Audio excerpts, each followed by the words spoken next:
Eu tenho uma palavra de Deus no meu coração para esse tempo. Uma palavra de Deus no meu coração para essa noite. Aleluia.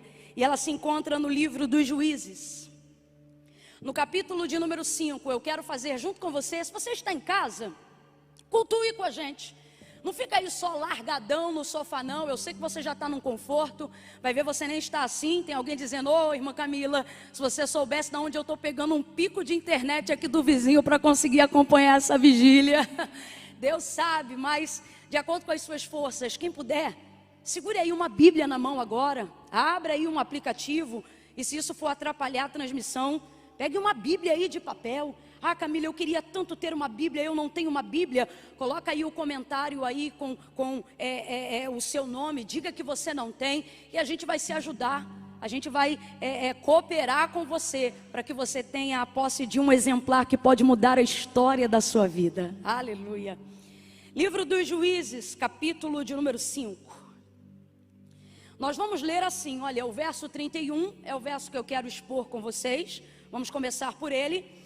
E logo em seguida nós já vamos entrar nos versículos que se seguem do capítulo 6, ok? Livro dos Juízes, capítulo 5, verso 31, em diante, entrando no capítulo 6.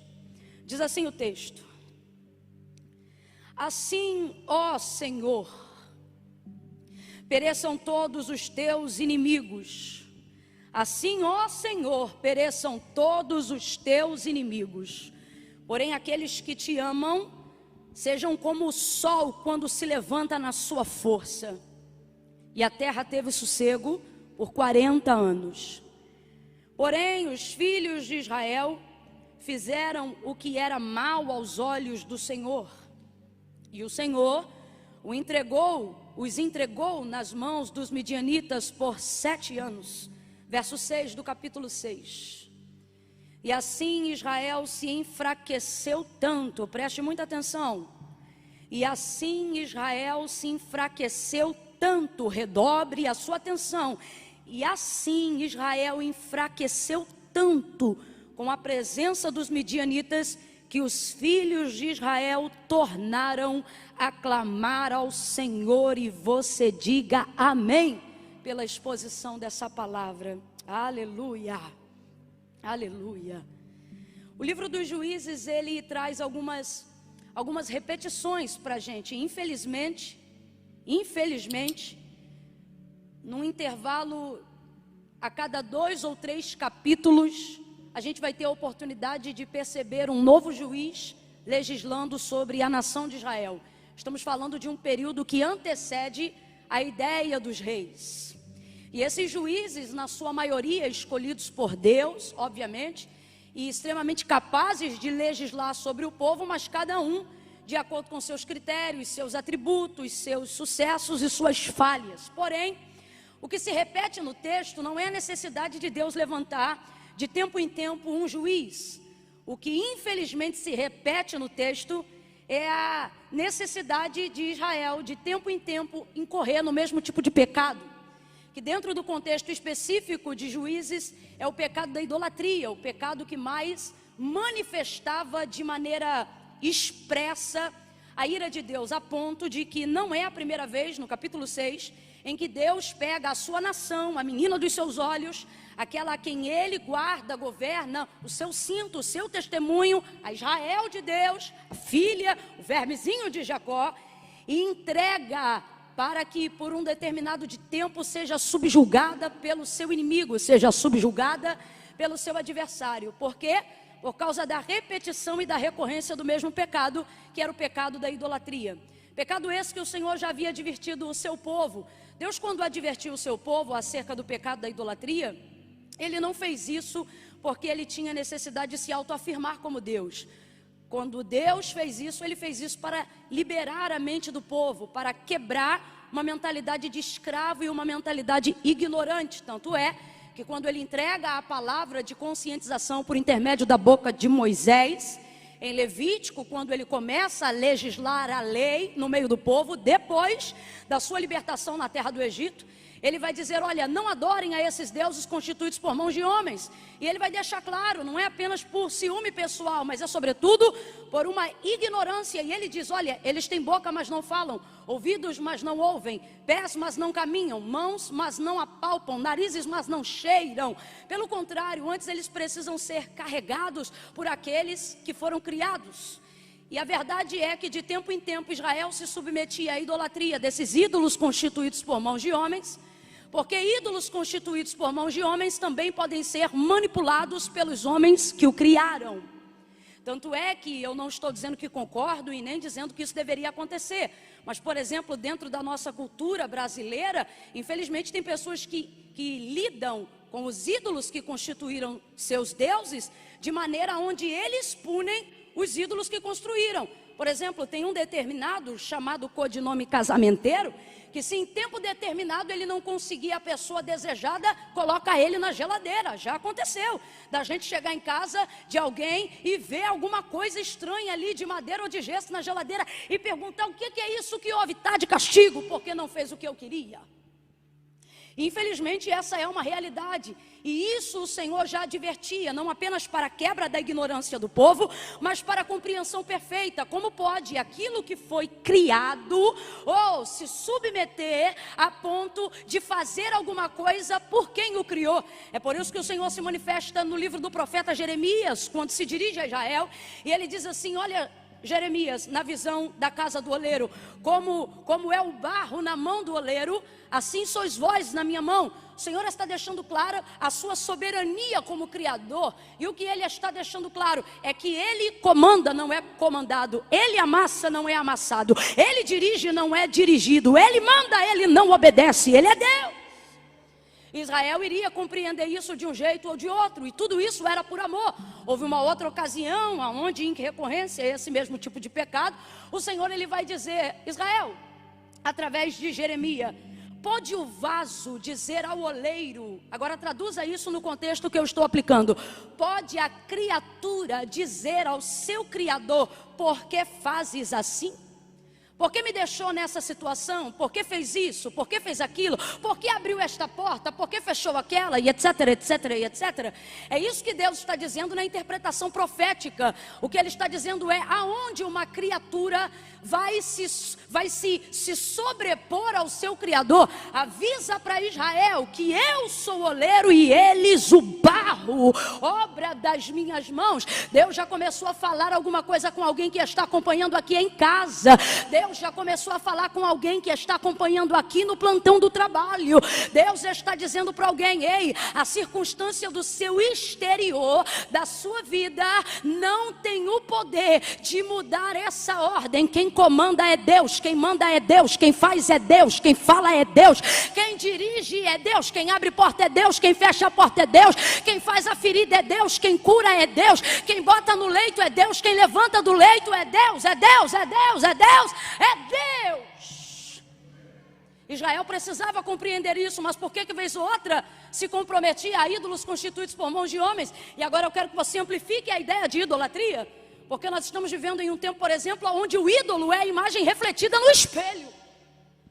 Estamos vivendo em um tempo onde se tem mais fé no homem, onde se tem mais fé no próprio ego, onde se tem mais fé na própria influência digital, onde se tem mais fé nas mídias sociais e no mundo virtual.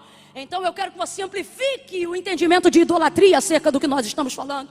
A idolatria é ter na nossa vida a ocupação de um lugar por qualquer outra coisa ou pessoa que só pertence a Deus.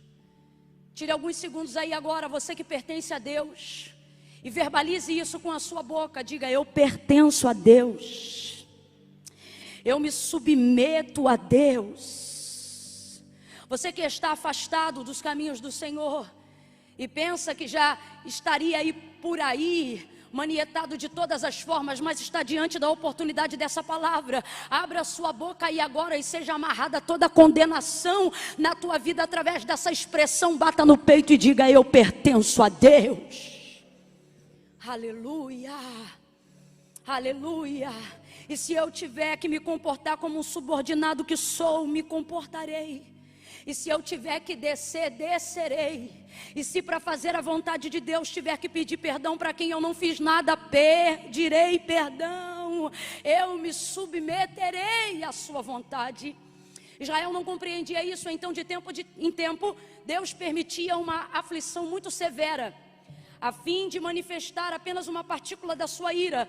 Não, como já foi pregado hoje aqui, porque desejava manifestar juízo, de maneira nenhuma, mas porque estava disponível ainda para suscitar misericórdia. Se eu pudesse dar um codinome para esta vigília, eu diria: vigília da misericórdia, madrugada da misericórdia. Oh, Deus está te visitando aí, e a despeito das suas culpas e erros cometidos, mesmo que você esteja sendo afligido por ter dado legalidade ao adversário, Deus está nos usando nesta madrugada, por intermédio dessa fibra ótica via satélite, para poder se revelar aí na sua casa, onde você se dizia inacessível, para poder te dizer isto: eu estou manifestando o tempo da minha misericórdia sobre a sua vida.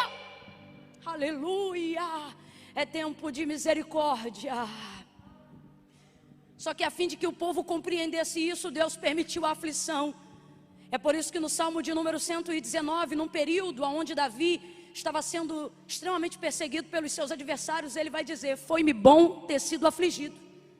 Ele não está dizendo que gostou da prova, ele não está dizendo que gostou de ser humilhado, ele não está dizendo que gostou de ser abatido, ele não está dizendo que gostou de ficar ou de sentir-se temporariamente envergonhado, mas quando ele manifesta: foi-me bom ter sido afligido, versículos posteriores no Salmo de número 119, ele vai dizer assim: porque foi através da aflição, traduzindo, que eu encontrei o caminho da reconciliação, que eu me lembrei dos teus estatutos, que eu me lembrei da tua lei, que jaziam guardados no meu coração, mas estavam distantes do caminho dos meus pés.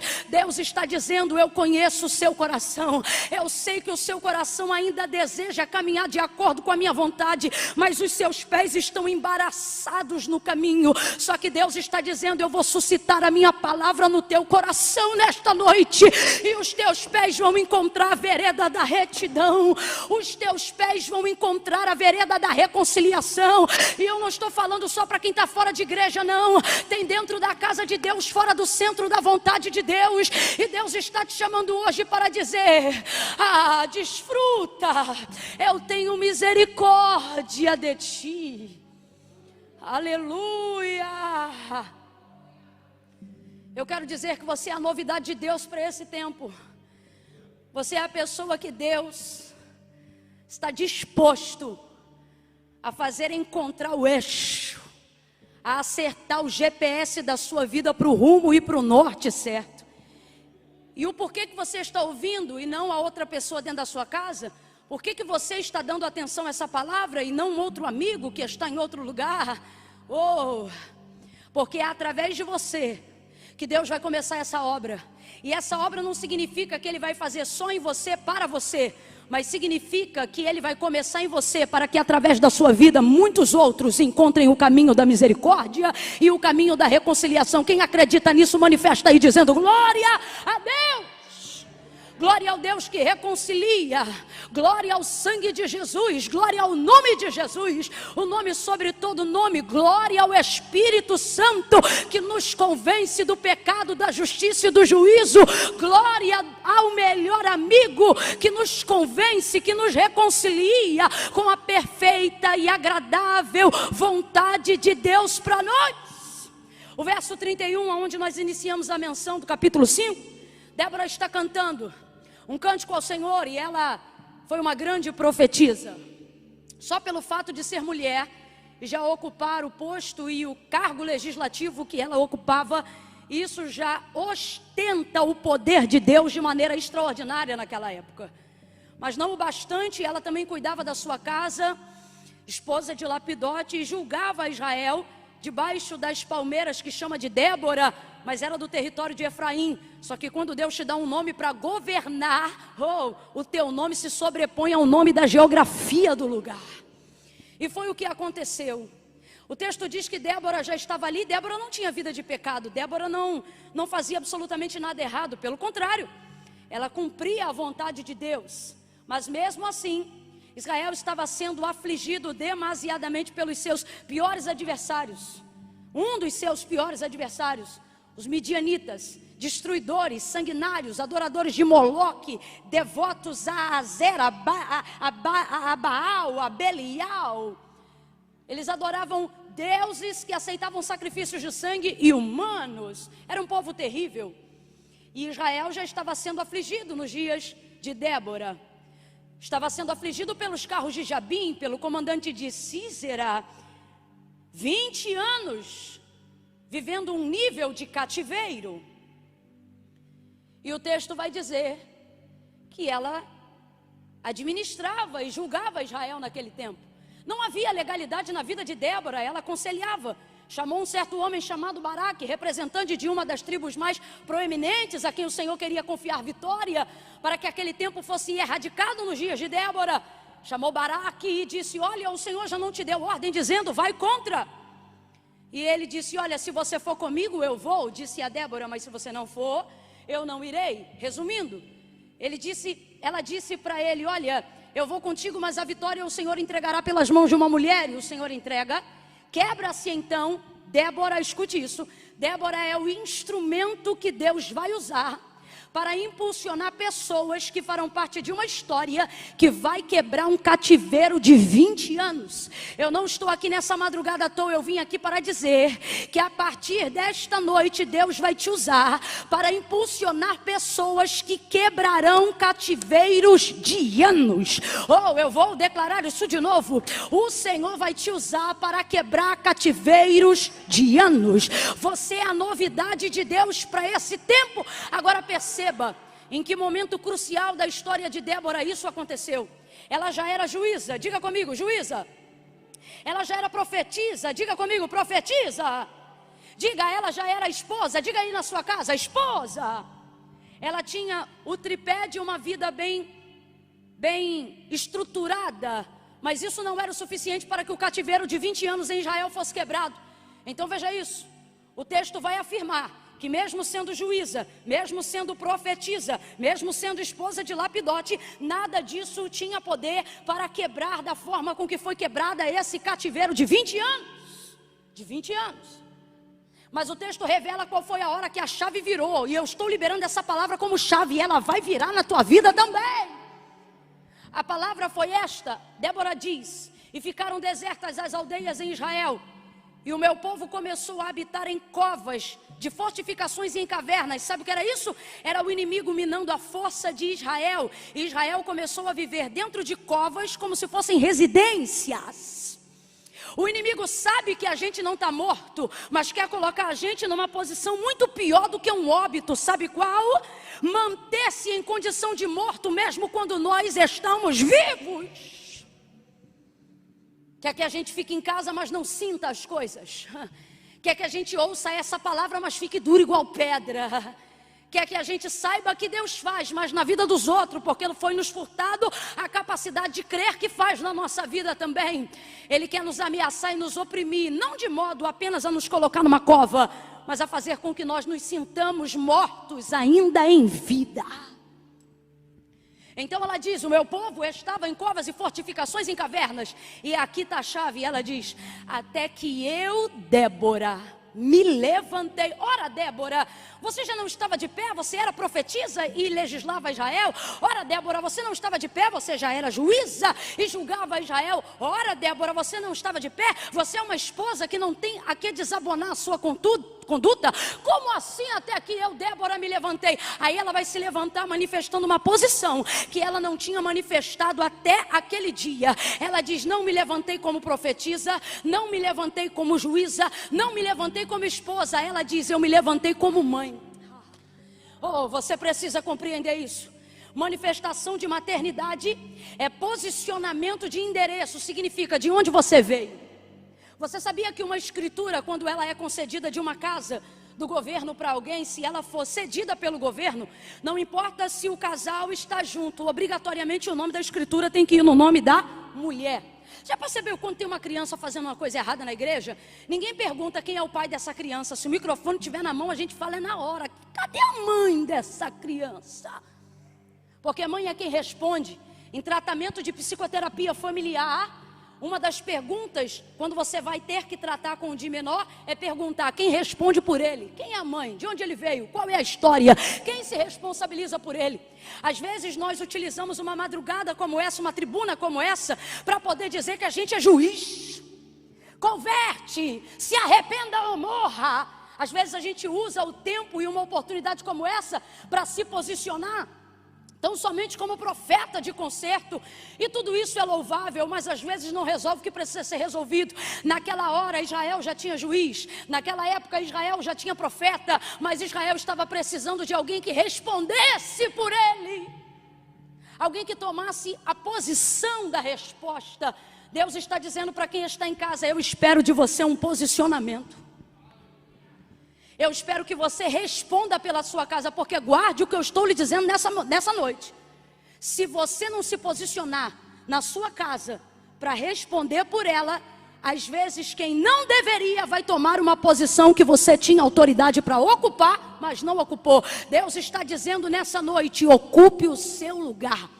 Esteja posicionado, esteja posicionada. Não adianta acusar e apontar os pecados de quem está errando à sua volta. A pergunta é: quem responde por eles? Pedro vai dizer: nós somos sacerdócio santo, geração eleita, povo adquirido. Ele diz sacerdócio santo e sacerdócio real. Nós somos os novos sacerdotes na ministração da nova aliança. Sabe o que isso significa? A gente não só diz aonde está o erro, a gente também se coloca para ser canal do acerto.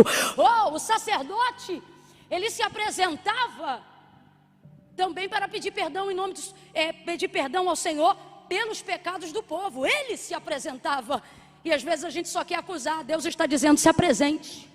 Se apresente pela tua casa, se apresente pela tua família. Ao invés de apontar esse homem e dizer: isso aí é um cachaceiro, coloca ele no joelho e diga: eu sou mulher desse cachaceiro, Senhor, eu respondo por ele, eu estou aqui clamando por ele. Ao invés de olhar um menino que está fazendo o que não deve e alguém se posicionar dizendo: isso é um cracudo, isso está perdido, coloque teu joelho no chão e diga: está aí, ó Jesus, eu respondo por ele, é meu primo. Cadê alguém nesse contexto de cativeiro e de abandono que tantas vidas estão vivendo? Não é alguém para julgar, mas alguém para se responsabilizar. Alguém para se posicionar. A chave é essa. Lembra? Mateus capítulo 15, verso 21. Quem ainda está comigo, diga amém. Se o chat estiver aberto, vai dizendo aí: amém, amém, amém, amém, amém, amém, amém, que depois eu vou ler tudinho. Amém. Mateus capítulo 15, no verso 21 em diante. Uma mulher que tinha uma filha miseravelmente endemoniada, sugestão de ninho de demônios, possessa por espíritos malignos. Ela ouviu dizer, a mãe dessa menina ouviu dizer que Jesus ia passar pelas cercanias de Tiro e Sidom, uma região estrangeira, portuária. Ela aproveita essa oportunidade para soltar o grito de socorro. E ela, vendo Jesus, diz: filho de Davi, tem misericórdia de mim, que minha filha está miseravelmente endemoniada. Presta atenção nisso aqui, gente.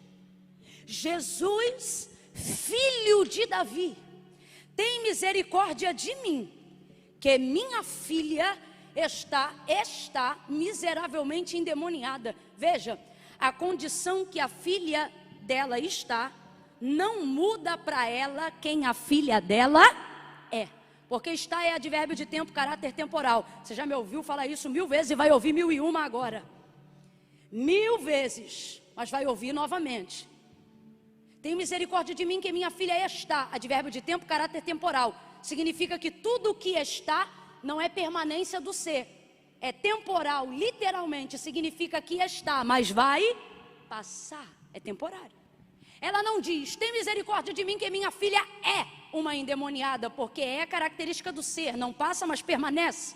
Assim é a nossa alma para a eternidade, seja para ir para o céu, ou seja para ir para o inferno.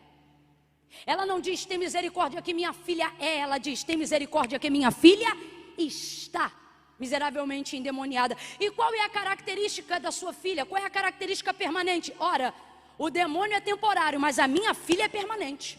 Ela não diz: tem misericórdia de mim, que minha filha é endemoniada. Não, tem misericórdia de mim que minha filha está endemoniada. Ela está dizendo, como ela está é temporário, mas quem ela é permanente.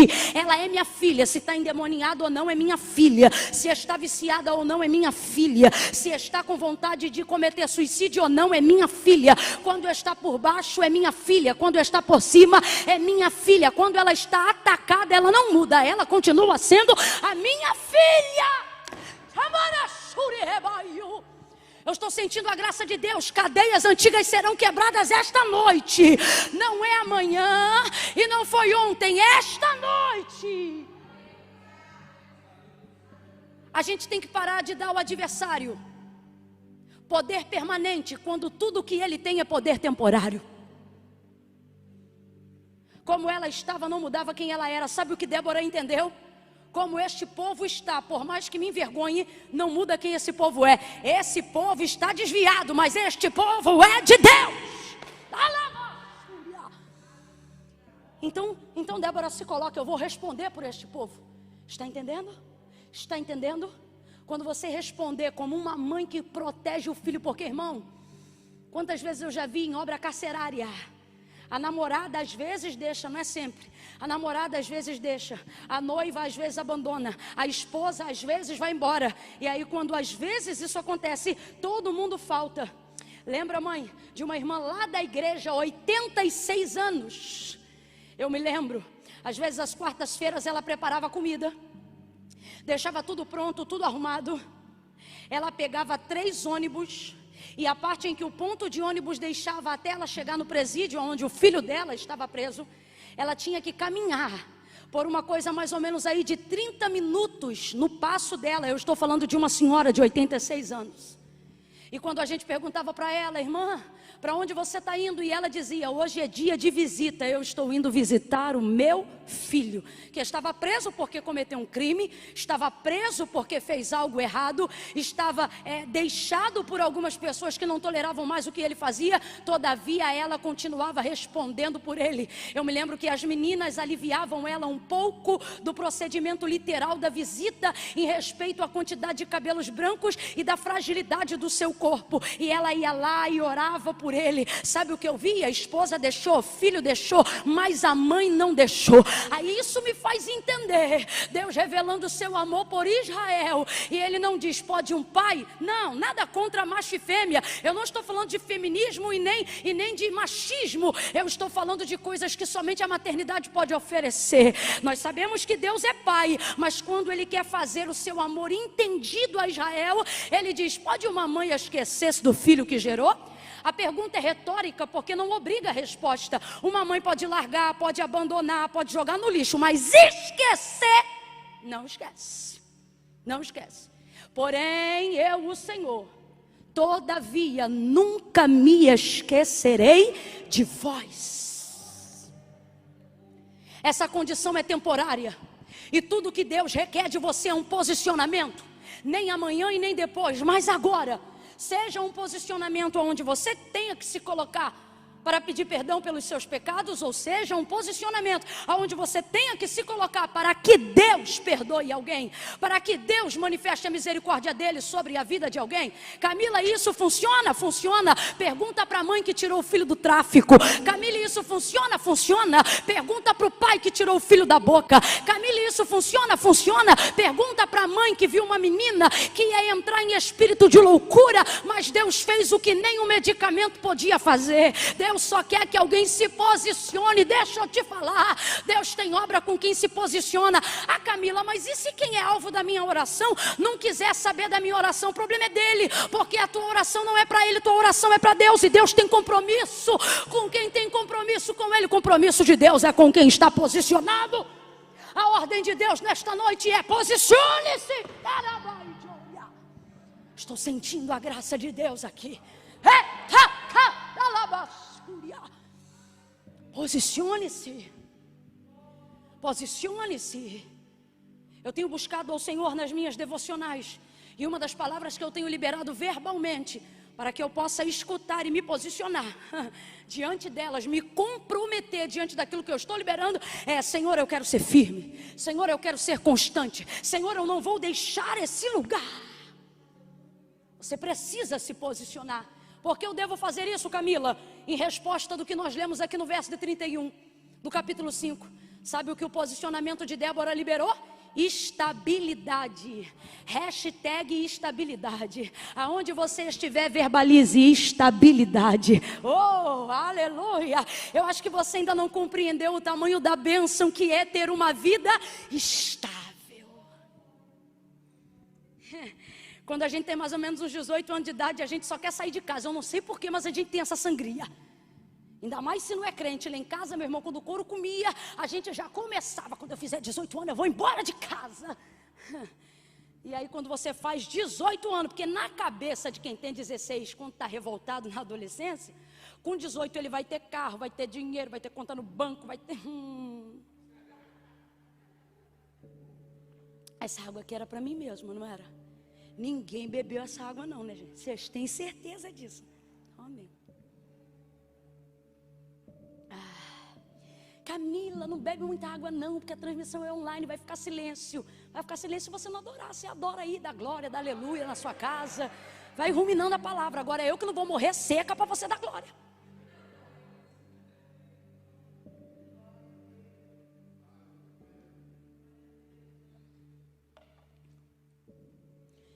E aí quando a gente é imaturo, a gente pensa que, não sei porquê, eu acho que a gente pensa que com 18 anos a gente vai ficar rico. E então você vai começando a atingir maturidade e percebe que a vida é difícil. E nem tudo acontece como você sonha. Você não para de sonhar, mas você começa a encarar a vida de frente do jeito que ela é. E aí o tempo vai passando, e aí quando você vai chegando perto dos 30, você já não imagina ter necessidade de viver e de obter tudo o que você imaginava para ser feliz. Depois de um tempo, quando você alcança a maturidade, você percebe que paz de espírito não se conquista com salário no bolso, mas com contentamento do que se tem. E então, depois de um tempo, por mais que você tenha sonhos e vontade de atingir lugares altos, se você conseguir desfrutar de um nível de estabilidade, isso já te dá paz. Estabilidade só pode ser vivida por quem está determinado a ter um posicionamento firme e constante. Então, crescer em abundância, como disse o apóstolo Paulo, será consequência. O posicionamento de Débora trouxe estabilidade. Foi onde nós lemos no cântico que ela cantou depois da vitória que Deus deu a Israel. Assim, ó Senhor, pereçam todos os seus inimigos, porém os que te amam sejam como o sol quando se levanta em sua força. Verso 32, e a terra teve sossego. A terra teve sossego. Essa palavra é maravilhosa, ela é tão boa que só de falar já dá uma paz. Sossego. A gente fala sossego, já vê uma rede. A gente fala sossego, já vê um café quentinho. A gente fala sossego, já sente uma água fresca na boca. A gente fala sossego, já sente um perfume refrescante. A gente fala sossego, já tem uma sensação de bem-estar. Só que isso não foi diário, não foi um final de semana. A palavra do Senhor diz, a terra teve sossego por 40 anos. 40 é virada de ciclo. Lembra quando o Senhor permitiu a Israel peregrinar no deserto por 40 anos? Isto foi para que toda a geração que antecedesse a idade de Josué e Calebe morresse e não herdasse a terra que jurou o Senhor aos seus pais. Por quê? Porque se rebelaram contra o Senhor no deserto. Então o Senhor inaugurou a chegada da geração de Josué e Calebe no deserto depois do período de 40 anos. Se você está aí, bota 4 dedinhos. E se você está aqui, levanta a mão e diga 40. 40 não é conversa fiada, irmãos. 40 é número que traz uma simbologia muito forte. E eu não estou dando uma de uma pessoa que é totalmente voltada para números. Eu não tenho tanta habilidade quanto a isso, mas é tão presente na Bíblia o 40 que isso se transpõe pro físico, para a nossa vida cotidiana. Por exemplo, O dia em que Davi venceu Golias, o texto diz, era aquele o 40º dia em que ele subia para atormentar e zombar dos filhos de Israel. Ou seja, no 40º dia, Deus usou Davi para quebrar o ciclo de afronta de Golias contra Davi.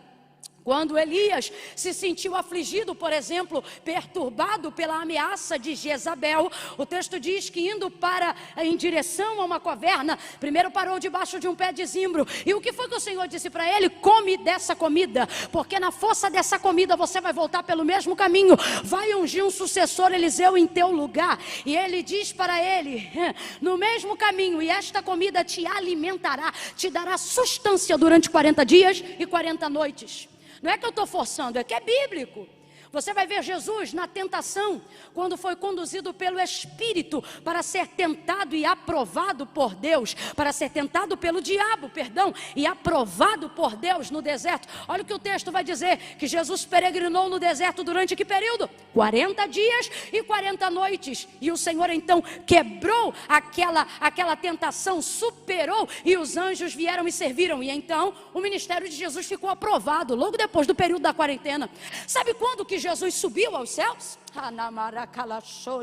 Depois do período da ressurreição, episódio exato de 40 dias peregrinando sobre a terra, depois de já ter ressuscitado dentre os mortos, para que fosse visto por olhos nu a todo e qualquer homem. Veja como abre ciclo e fecha ciclo num período de 40, que eu poderia traduzir aqui por quarentena.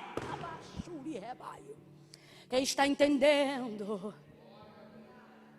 Quando Moisés foi receber a lei, que mudaria de uma vez por todas toda a civilização e compreensão dos hebreus na condição de serem filhos de Deus, a primeira vez que ele subiu ao Monte Sinai, o texto diz que ficou ali para observar e para escrever, para ver a escrita de Deus sobre os 10 mandamentos, 40 dias e 40 noites. Quando ele desceu e viu o bezerro de ouro e o povo adorando, o texto diz que por causa da ira e do furor, ele quebra a tábua que o Senhor havia lhe dado. Quando Deus chama Moisés para subir o monte de novo, a fim de recobrar os mandamentos da tábua, ele já sabia tudo o que ia escrever. Afinal eram só 10, não eram 1001, eram 10. Então ele já sabia o que iria ser dito ali. Mas ainda assim, na segunda vez, quando Moisés sobe ao Sinai, Deus não diz, hoje você vai ficar 30 porque você já sabe o que é, nem passa aí 15 dias porque eu já te dei uma vez. Não, ele sobe a segunda vez, e por mais esta vez o Senhor o retém no cume do Sinai 40 dias e 40 noites. Camila, eu ainda não entendi. Então você vai entender que eu estou falando rasgado. Deus te trouxe aqui para dizer que vai haver sossego, e este tempo de tormenta vai se fechar com esse ciclo da quarentena. Oh! Aleluia! Camila, mas você sabe, né, que cientificamente falando, quarentena não significa propriamente 40 dias. E você sabe, né, que eu estou aqui pregando para quem crê. E você sabe que eu não estou aqui para ser cética. Quando se açoitava um homem, se dizia, dá a ele o açoite que lhe é devido. E isso era 40. Como cada ciclo na contagem de açoite e chibatada se contava de 40 em 40, quando queria castigar alguém em demasia, eles tinham que virar o ciclo. E não podiam dizer assim, dá 41, não podia. A nomenclatura não era essa. Eles não podiam dizer assim, dá 42 chibatadas. Sabe como é que dizia? Eles diziam assim, dá 40 mais uma. Por quê? Porque quando chega a 40 tem que fechar o ciclo. Se você crê nisso, nessa noite, levante a sua mão aonde você estiver. Eu estou declarando que Deus vai fechar um ciclo e vai inaugurar um tempo de sossego. Um tempo de estabilidade. Recebe isso, eu vou falar de novo. Deus vai fechar esse ciclo de cativeiro, de depressão, de tristeza, de sentimento de abandono, de complexo de inferioridade, de crise financeira, de tormenta na alma, de perturbação mental, de crises emocionais. Deus vai fechar esse ciclo e vai inaugurar um tempo de sossego. Sossego, sossego. Eu ministro sobre a tua vida aí agora. Sossego em nome de Jesus. Aleluia! Oh, aleluia! Aleluia! Oh, e a terra teve sossego. Veja, uma mulher posicionada, um homem no lugar que Deus queria. Vou traduzir: uma Débora fazendo o que Deus mandou, um Baraque obedecendo o comando de Deus, e uma Jael coberta por uma palavra que Débora liberou, e estabeleceu sossego 40 anos. Você diz: eu preciso de muitos, e Deus está olhando e está dizendo: e eu só preciso de você. É óbvio que isso aqui é para você entender. Precisar, Deus não precisa de ninguém, mas esse antropoformismo é para você compreender. A Bíblia diz que o pecado, para causar a destruição que causou no mundo, entrou por intermédio de um homem. Adão, lá no Éden, um homem. Só que o que eu acho maravilhoso é que na ministração da graça, na manifestação de Cristo, e quando eu disser Cristo, você diga glória a Deus, na manifestação de Cristo, na manifestação da graça de Cristo, a palavra do Senhor, ela vai dizer: agora segura essa, o pecado entrou por um mundo, por um homem no mundo. Aí você pensa: e agora vai ter que ter uma multidão de anjos para tirar ele do mundo? Não, aí o Senhor manifesta a obra de Cristo, dizendo: o pecado entrou por um, causou estrago na vida de muitos, mas não será necessário muitos. Por um ele entrou, e só um é o suficiente para que ele saia do mundo. Você diz: eu preciso da tia Jurema, eu preciso da tia Filomena, eu preciso do pastor X. Se o Y não me fizer um gabinete, se a irmã Cocota do ciclo de oração não vier aqui em casa fazer uma campanha, e o Senhor está dizendo: ei, o que você precisa não está na mão da Cocota, não está na mão da Jurema, não está na mão da Filomena. O que você precisa está na mão de um só, Jesus Cristo, Rei dos reis e Senhor dos senhores. Pastor Henrique falou uma coisa aqui que eu tenho necessidade de confirmar o que ele disse, de falar, de ligar com ele esta palavra. Não é porque nós estamos aqui de posse dessa palavra que somos melhores do que absolutamente ninguém que está aí. Olha, o Senhor, ele conta algo sobre o pecado numa parábola, para o povo entender, e ele diz assim: suponhamos que uma pessoa devia 50 dinheiros. Eu não me lembro agora se o valor era esse, mas o significado é esse. Suponhamos que alguém deva 50 dinheiros. E ele explica para os discípulos: suponhamos que uma segunda pessoa tenha uma dívida de 500 dinheiros. Mas suponhamos que um senhor, que é o alvo de quem, o credor, né? Chega e perdoa tanto o de 50 como o que devia 500. Quem está prestando atenção, diga: eu aqui. Isso aí. Perdoou de 50 e perdoou o que devia 500, ou seja, perdoou a ambos. Então o Senhor se vira para Pedro, para a aplicação da parábola, e pergunta para ele: Pedro, a quem mais ele amava? Ora, está claro, a quem ele mais perdoou, porque um devia 50 e outro devia 500. Agora, entenda o significado da parábola quando Jesus aplica para Pedro. Ele não está procurando determinar quem deve mais. A parábola serve para isso aqui, ó. Não importa quem devia 50 ou quem devia 500. Ambos estão em pé de igualdade por um único motivo. Qual? Nenhum dos dois tinha condições de pagar a dívida. Nem o que devia pouco e nem o que devia mais. Vou falar rasgado, ei. Deus trouxe gente hoje aqui nessa noite para dizer: você acha que pecou muito e não merece perdão. O outro já acha que não precisa de arrependimento porque não pecou o suficiente.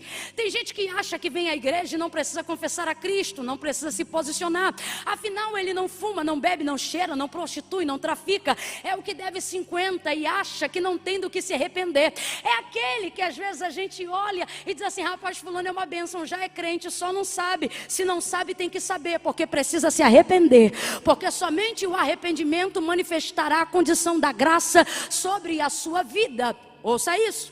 E aí a outra vertente, o outro paralelo: o que deve muito e acha que deve tanto que a dívida não pode ser paga. Eita, Camila, você está pregando aí, mas tu não sabe, eu já matei 10, eu já fiz isso, eu já fiz assim, eu já fiz assado, eu acho que eu não tenho mais jeito. Ei, para Deus, o que deve 50 e o que deve 500, o que deve 10 e o que deve 1000 estão na mesma condição para a salvação. Por quê? Porque aqui não importa quanto a gente devia, aqui importa que ninguém tinha dinheiro para pagar a dívida e Ele pagou. Deus está me usando nesta madrugada para dizer para você: está pago, está pago, oh, está pago, está pago. Olhe para alguém aí, se estiver na sua sala da sua casa, ou se tiver alguém deitado do seu lado da cama com o telefone sobre a cabeça, dê uma catucada nessa pessoa e diga para ela: está pago, está pago, está pago, está pago. Você só precisa se posicionar. Para quê? Para que a sua casa tenha sossego através da sua vida, para que a sua família tenha sossego através da sua vida, para que seus filhos desfrutem de sossego através da sua vida, para que o seu pastor tenha sossego através da sua vida, para que o seu patrão desfrute de sossego através da sua vida, para que você tenha sossego vivendo a própria vida. Sossego. Eu vou encerrando por aqui, dizendo isto para você: há sossego de Deus disponível para você. E por mais que Deus peleje para te favorecer, eu não posso mentir. Como diziam os antigos, a rosa que eu prego também traz os seus espinhos. E a parte que te cabe não é tão difícil quanto a parte que Ele já fez por nós. E que parte é essa? Você precisa se posicionar. Porque é o posicionamento que gera estabilidade. Sabe por que você na segunda levanta bem, animado, alegre, e na quarta-feira já está mal? Porque te falta estabilidade.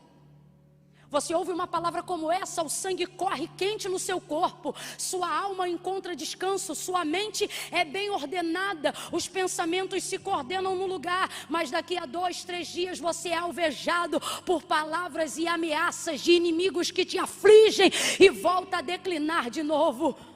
Por quê? Porque não tem Deus? Não, Deus você tem. Por quê? Porque não tem palavra? Não, palavra você tem. O problema é que você não está se apoiando no seu Deus e fazendo uso de sua palavra para se posicionar diante de Deus e diante das pessoas que te cercam. O verso 6 conta que essa história se repete de novo. E agora Deus vai levantar Gideão. Isso segue mais à frente do capítulo 6. Mas o que eu acho incrível é que o texto diz: tornaram a fazer o que era mal.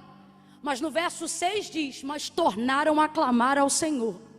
Eu vou falar isso de novo até que você entenda.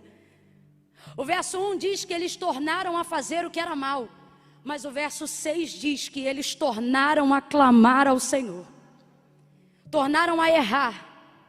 Tornaram a falhar. Tornaram a cair. Tornaram a pecar. Tornaram a desanimar, tornaram a se rebelar, tornaram a insubordinar-se, mas depois da aflição, tornaram a clamar. Veja, se sendo ensinado a fazer o certo, nós somos capazes de fazer o errado, você imagina o quão capazes nós somos de fazer o que fomos ensinados a fazer. Eles fizeram o que era mal e não se programaram para isso, mas sabiam como consertar-se porque haviam sido ensinados acerca disso. O diabo está dizendo para alguém: você desconsertou de um jeito que nada mais te bota no lugar, mas Deus te trouxe aqui nesta noite. Deus nos conectou nesta atmosfera celestial através de uma transmissão ao vivo pela internet para dizer: ei, se sem programar-se para cair, você caiu. Se sem programar-se para errar, você errou. Como disse Paulo na carta aos Romanos capítulo 7, querer bem está em mim, mas eu não consigo efetuá-lo. Quando eu vou fazer, acabo fazendo mal. Ele resume dizendo: o bem que quero fazer não faço, mas o mal que eu não quero, esse faço. E ele diz: miserável homem que sou, quem me livrará do corpo desta morte? Ele não termina dizendo de morte, ele termina anunciando vida. Ele diz: mas graças dou a Jesus Cristo meu Senhor.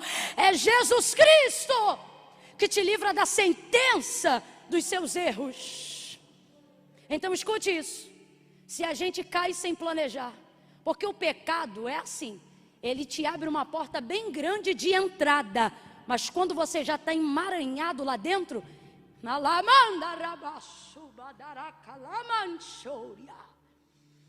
ele abre uma porta bem grande para você se enveredar com uma mulher que não é sua e dizer: seja feliz com ela.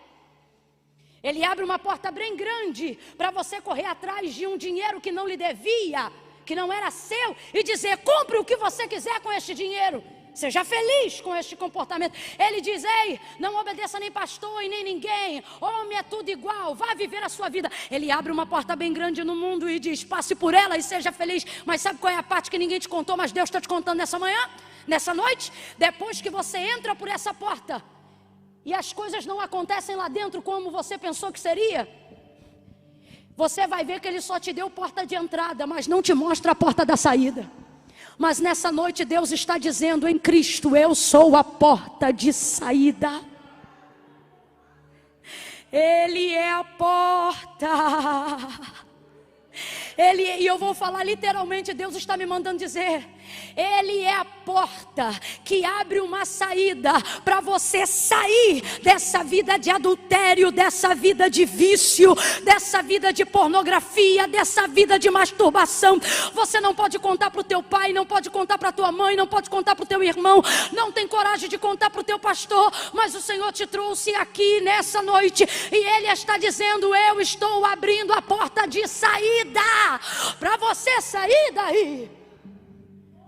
Você fez o que era errado sem que ninguém te ensinasse. Então agora faça o certo, porque você aprendeu para isso. Jesus investiu em você para isso. A palavra está sendo pregada para isso. Você sabe qual é o certo, faça o que é certo. Você não precisa do conselho de ninguém para fazer o que é certo. Há uma lei moral no homem sobre a graça comum que é revelada. A gente sabe o que é certo. Até quando muitas vezes foi ensinado por alguém a fazer o que é errado, a gente sabe o que é certo. Faça o que é certo. E a única maneira de corrigir e trazer estabilidade para a sua vida, como o Senhor mais uma vez trouxe estabilidade para Israel, agora numa segunda etapa, quando eram os midianitas que afligiam a Israel, mas também trouxe estabilidade. Ele quer trazer estabilidade para você. Ele quer trazer sossego para você. Eu preciso fechar isso aqui dizendo algo que não é fácil de dizer, menos ainda de ouvir. Mas Deus me preparou para falar e preparou seu coração para receber. Eu creio assim. Eu sei disso. O problema não é o inimigo no seu território. O problema não é o vulto de madrugada. Eu vou falar bem honestamente. O problema não é ter que andar com um tarja preta dentro da bolsa. Não, não é problema. Eu conheço pessoas que tomam um e vêm para o culto adorar a Deus. É uma necessidade. Mas você está vivendo uma vida aonde parece que o inimigo se tornou maior do que ele sempre foi. Israel esteve nessa condição quando se escondeu em covas, em fortificações e em cavernas, no capítulo 6, como fez outrora antes do capítulo 5, fugindo do inimigo. Só que quando você vai analisar toda a história, veja bem, eu não estou dizendo um momento, igreja, veja bem, eu não estou dizendo um momento, eu estou dizendo toda a história de Israel, porque você pode estar mal, mas eu já disse isso aqui e repito, como você está não determina quem você é. Durante toda a história de Israel, no período de toda a sua história, porque Israel não se resume a uma queda, a um momento, não se resume a 20 anos e nem a 7 anos. Durante toda a história de Israel, Israel nunca foi oprimido pelos seus adversários quando estava em Deus. Então veja, o problema não era ser atormentado pelo inimigo ou ter o inimigo. Israel foi a única nação que se há registrada, não apenas na Bíblia Sagrada, mas em relatos históricos, de história registrada na escola, no museu, na humanidade, história escrita por homens céticos que nem precisam profetizar ou crer que Javé é salvação. Estes homens afirmam que territórios geográficos foram conquistados por Israel sem que eles tivessem nenhuma espada na mão. Então o problema de Israel nunca foi falta de ferramenta e nem presença de inimigo. A coisa é tão séria, tão séria, tão séria, que Israel vencia guerras sem levantar espada. Essa mesma do capítulo 6. Essa mesma de Gideão. Sabe como é que Gideão venceu a batalha contra os midianitas? carregando cântaro, buzina e tocha acesa, e levando um grito na boca, pelo Senhor e por Gideão. Os homens começavam a gritar, quebraram cântaro, tocaram buzina, soltaram o grito, e o exército dos midianitas começou a ferir um ao outro, e a auto se mutilarem e acabarem consigo mesmo, sem que Israel carregasse na mão uma espada. A coisa era tão séria, que houve muralha construída durante muitos anos, alicerçada e muito forte. E a Josué o Senhor disse: como é que eu venço essa muralha? Como é que cai Jericó? E ele disse: Josué, dá as voltas com o povo, dá as voltas com o povo, e no último dia solta o grito. E eu te pergunto, quantas espadas e escudos tinham na mão de Israel? Eles não tinham material bélico, não tinham nem escudo e nem espada para vencer o seu inimigo, mas venceram, conquistaram reinos, depuseram reis, conquistaram nações, tomaram posse de sua herança. Quantas espadas e qual era o armamento, o poder bélico de Israel quando entrou em Canaã para herdar a terra prometida? Não tinha, era a estratégia do próprio Deus. É por isso que Davi vai salmodiar e vai dizer: uns confiam em carros, outros em cavalos, mas nós faremos menção do nome do Senhor. O Deus de Jacó é o nosso refúgio, o Deus de Jacó é a nossa fortaleza, pelo que não temeremos, ó Brasil. Ainda que a terra se abale, ainda que os montes estremeçam pela sua braveza, ainda que as águas rujam e se perturbem, há um rio cujas correntes alegram a cidade de Deus. Deus está no meio dela, não será abalada. Deus ajudará o romper da manhã. Oh meu Deus, eu estou sentindo uma carga profética aqui sobre nós e sobre a nossa nação. Ainda tem músicos aqui? Ainda tem gente aqui que toca teclado? Tem alguém ainda? Teclado? Tem alguém aqui na batera ainda? Alguém para batera? Tem? Vai chegando então, quem tiver, quem puder, chega junto. Oh, aleluia. Aleluia. Ih, Camila, eu acho que não tem não, meu irmão. Se não tiver, não tem problema. Na bleia a gente resolve tudo no pandeiro. Mas é tão bom quando tem. Oh, glória a Deus. Olha aí o vaso. Está chegando. Aleluia. Oh, prepara aí que nós vamos terminar num ato profético. Hoje eu fiz a minha devocional cantando um hino da harpa cristã, porque eu sabia o que eu enfrentaria ainda esses dias. E eu abri a harpa e tem um hino lá que diz assim: ser valente, pelejando por Jesus. Ser valente, nunca rejeitando a cruz. Não precisa me acompanhar não. Deixa eu ir à capela primeiro, que senão você só vai dar o dó de mim aí. Firme sempre no amor, com idômito. Tem coragem aí, cabra? Ei, menina, se tu tá viva até hoje, se tu sobreviveu à pedofilia, se você sobreviveu ao abandono de pai e mãe, tem força aí, minha filha, tem valentia. E esse hino diz: nunca rejeitando a cruz, com idômito valor, cheio do Consolador, ser valente. Aí diz assim: se o maligno te tentar, ser valente. No Brasil, em terra ou mar, ser valente. Eu quero convocar os brasileiros, porque o Senhor não te deu espírito de medo, e nem de temor, e nem de covardia, mas espírito de fortaleza. Espírito de fortaleza. Oh, quem está aqui na nave, nós estamos aqui, eu quero deixar claro, em um número absurdamente reduzido de pessoas, não foi aberto para público, e os poucos que estamos aqui, todos estão de máscaras e devidamente mantendo a distância exigida. Mas para fortalecer quem está em casa, todo mundo aqui fica de pé agora comigo em nome de Jesus. Se você está em casa agora e está sentado na poltrona, deitado na cama, você sabe que já esquentou. O sono que você estava sentindo já até foi embora. Vamos embora, levanta logo, levanta. Posição de guerra, posição de valentia. Quem aqui já começou orando de joelhos, né? Quem aqui nunca enfrentou um período de guerra e começou orando de joelhos e quando viu já estava de pé, né?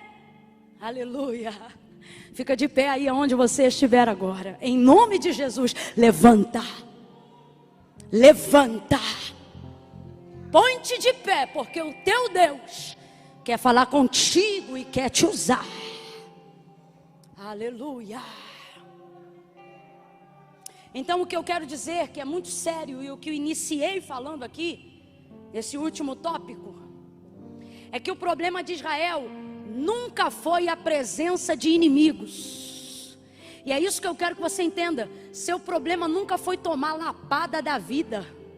Lapada. Seu problema nunca foi ter que acordar cedo. Eita menino, você é valente. Tem gente que está aqui agora. Seu problema nunca foi saber que ainda tinham guerras a vencer, dívidas a pagar e coisas a fazer.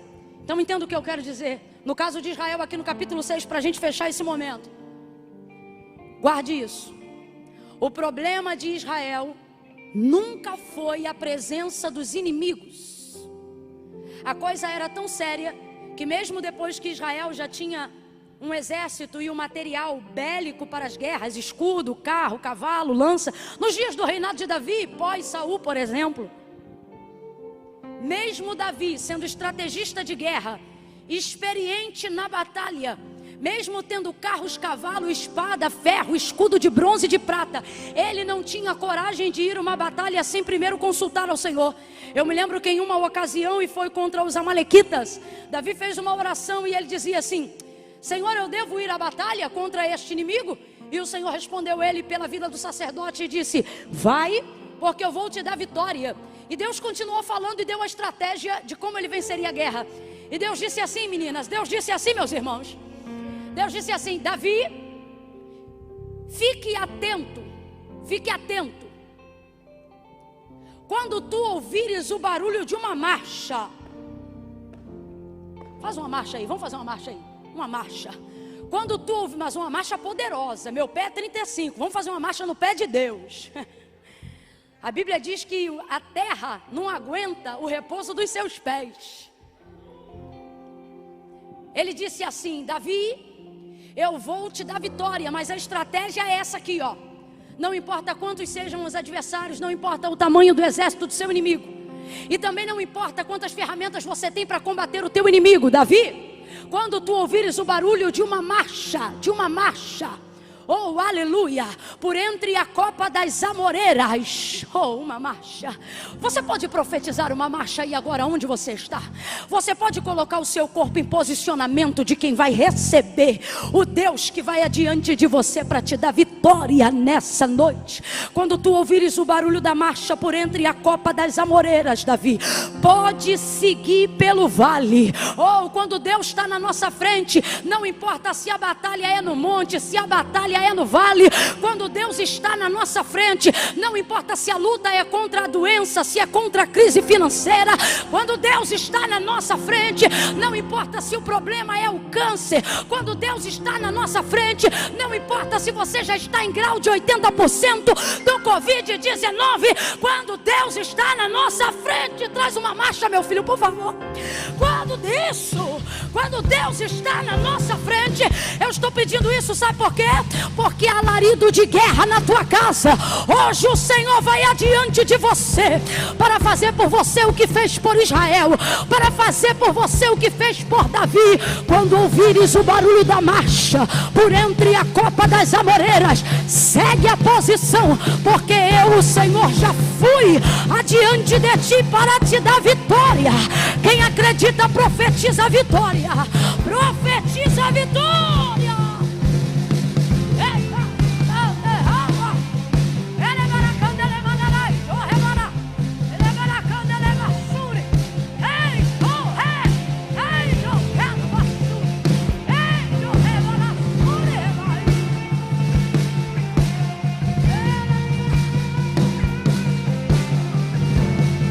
Maravilha de Deus, é isso aí. É isso aí. Olha Deus marchando nessa madrugada em teu favor.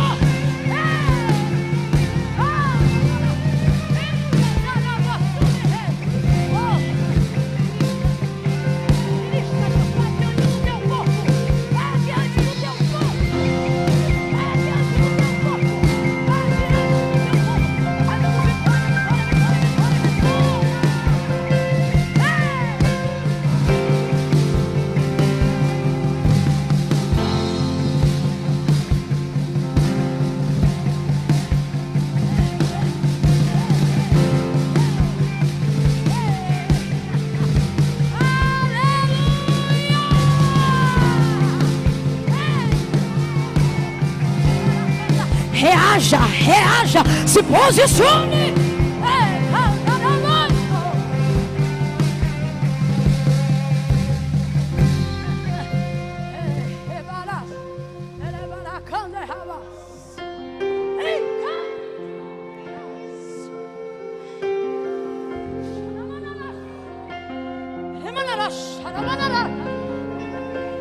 Não é emoção, é a presença de Deus entrando no teu quarto, na tua casa, para te dar a força que você precisa para se posicionar.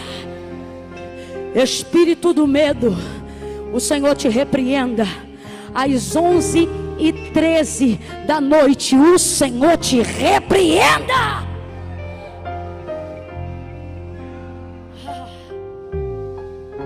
O nosso problema, bem como o problema de Israel, nunca foi a presença de algum inimigo no território. O problema não é a presença do inimigo.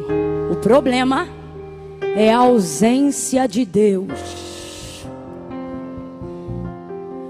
Olhe bem para mim. O problema nunca foi a presença do inimigo. É porque o inimigo é grande.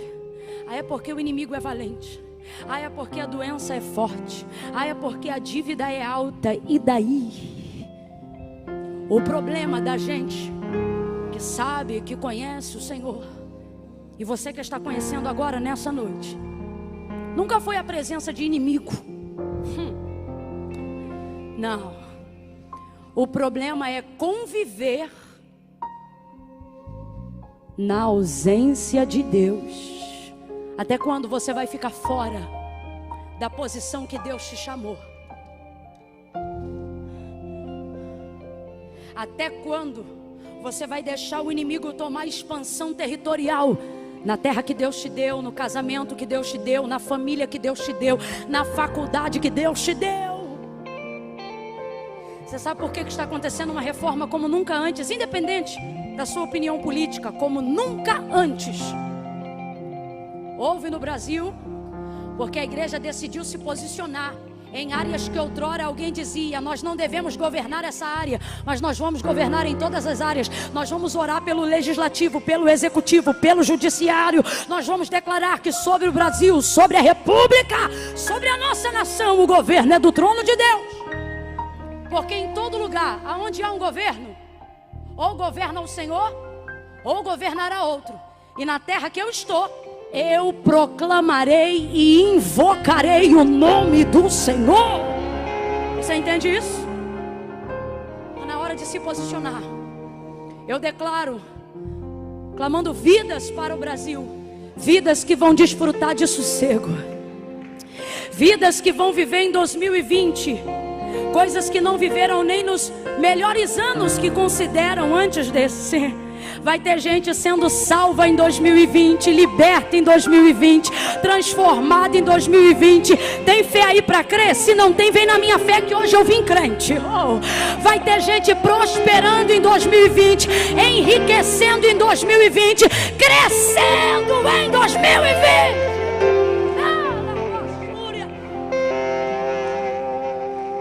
Vai ter gente que vai perguntar: menina, quando é que houve essa virada na sua vida? E você vai dizer: você não acredita? Foi quando? Em 2020. E alguém anos mais pra frente vai dizer assim: mas 2020 não é quando teve aquela doença? Mas 2020 não foi quando você foi pro leito? Mas 2020 não foi quando você teve dívidas? Mas 2020 não foi quando sua empresa fechou? Mas em 2020 não foi quando algumas igrejas fecharam? Foi sim. E como é que você viveu essa virada em 2020? E você vai dizer: porque não importou. O problema não era o inimigo da pandemia, o inimigo do Covid, não. Não importou o tamanho do inimigo da corrupção no solo brasileiro, não. Por quê? Porque não importa o tamanho da presença do inimigo quando nós não estamos ausentes da presença de Deus. Chama Deus para a tua vida aí agora. Chama Deus para a tua casa aí agora. Não ficaremos ausentes de Deus. Não deixe deixaremos Deus apenas numa Bíblia aberta no Salmo 91. Em nossa casa Deus não ocupará apenas um lugar numa página amarelada no Salmo 23. A presença de Deus será tão forte que não importa se tem Baal, não importa se tem Moloque, não importa se tem Belial, a presença de Deus vai dominar todo o território nacional. A presença de Deus vai dominar tua rua, a presença de Deus vai dominar no teu bairro. Se você acredita que essa vigília é vigília de clamor por vidas no Brasil, traga o endereço da tua casa na tua boca e agora, e libera uma palavra do governo de Deus, da presença de Deus sobre a tua casa. Traga o nome dos teus filhos na tua boca e agora. Traga o nome dos teus pais na tua boca e agora. Traga o nome da tua esposa na tua boca e agora. Traga o nome do teu marido na tua boca aí agora. Traga o nome do teu patrão na tua boca e agora. Traga o nome do presidente da nossa nação na sua boca e agora. Traga na sua boca o nome do ministro da economia aí agora na sua boca. Porque nós vamos declarar o governo de Deus. Vamos embora, levanta a mão, todo mundo, se ergue agora. Você que está em casa, recebe essa oração. Eu vou pedir que os rapazes que estão me ajudando aqui, extraordinários, maravilhosos, possam fazer um instrumental bem baixinho, para que a voz seja ouvida e o comando se manifeste no céu.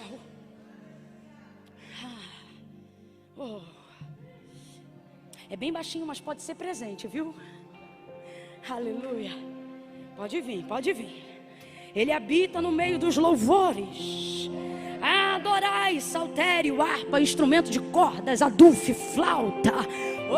Adorai com símbolos sonoros. Adorai. Vamos expressar a nossa adoração. Senhor, em nome de Jesus, eu oro agora com a tua igreja. Eu levanto a minha voz agora por toda a nação brasileira, becos, vielas, valados, morros, lugares do interior, regiões rurais. Em nome de Jesus, que o Espírito do Senhor comece a soprar. Eu faço das minhas palavras as palavras do profeta Ezequiel: vento dos quatro cantos, sopra sobre o Brasil, sopra sobre os 4 pontos cardeais da nação brasileira, do Iapoque ao Chuí, e traga, Senhor, a tua justiça, porque a tua justiça anula todo espírito de corrupção. Nós declaramos que toda corrupção será como a erva seca do telhado, a erva que Davi mencionou em Salmo 129, verso 6, que se seca antes do meio-dia.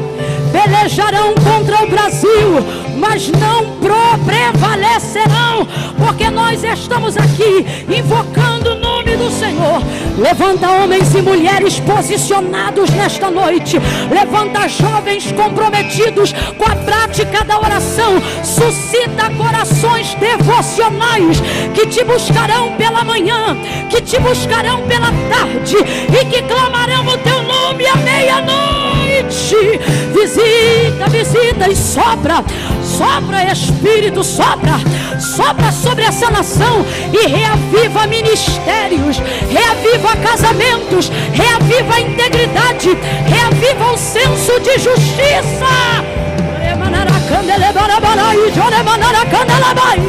Levanta teu povo, levanta os que temem ao teu nome, levanta os que temem ao teu nome. E usa a nossa vida, Senhor. Usa a nossa vida como um instrumento da tua glória. Sal da terra, luz do mundo. Visita lares, vidas, lugares assolados. Faz brotar neles fontes pela palavra. Ministra agora sobre corações, ó Deus. Não foi mais uma noite, não foi mais um dia, mas foi o dia que o Senhor marcou para que uma janela dos céus fosse aberta em direção ao Brasil. Nós entregamos o presidente da República nas tuas mãos, o ministro da Economia nas tuas mãos, os ministérios e as cadeiras que eles ocupam, os carros. Nós entregamos a eclésia brasileira nas tuas mãos. Nós te agradecemos, porque tu já começaste uma varredura de toda a ação do maligno contra a nossa terra. Aleluia! Nós te louvamos por isso, ó Deus. Visita o teu povo, aqueles que ainda não te conhecem, os que antes estavam oprimidos pelo seu adversário. Mostra para eles que eles têm um Deus. E assim como o texto se encerra, eu te imploro por fim nesta oração: levanta o teu povo para tornar a clamar, para tornar a levantar a voz, a fim de que o teu nome seja glorificado, a terra seja sarada, as vidas estejam posicionadas e haja sossego e haja estabilidade. Nós ministramos e oramos assim, na força do Senhor e na unção do seu poder, que é poderoso para despedaçar julgos, cadeias e fortalezas, em nome de Jesus. Diga comigo, em nome de Jesus. Brada, meu filho, brada, diga, em nome de Jesus.